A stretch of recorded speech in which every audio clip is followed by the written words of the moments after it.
টাঙ্গাইলে দিন দিন বৃদ্ধি পাচ্ছে তামাকের চাষ।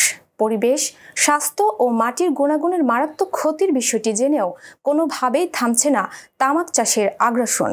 অধিক লাভের আশায় কৃষকরা ঝুঁকে পড়ছেন তামাক চাষে। বিভিন্ন প্রলোভনে বেশি লাভের আশায় অনেক কৃষক তামাক চাষে ঝুঁকছেন।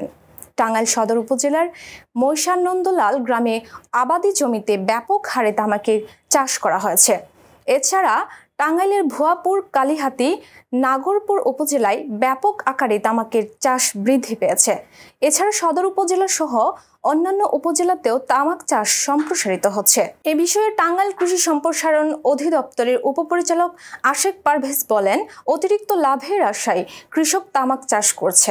জমির উর্বরতা শক্তি নষ্ট ও স্বাস্থ্য ঝুঁকির বিষয়টি জানিয়ে কৃষকদের মাঝে জনসচেতনতা বিষয়ক সভা ও তামাক চাষে নিরুৎসাহিত করতে উঠান বৈঠক করা হচ্ছে। যেসব প্রণোদনা রয়েছে সেগুলো কৃষকদের নিয়মিত দেওয়ার ব্যবস্থা করা হচ্ছে। আমি 10 বিঘা জায়গা তামাক আবাদ করছি। এই 10 বিঘা জায়গা থেকে আমার প্রায় 10-12 লক্ষ টাকা আসবে।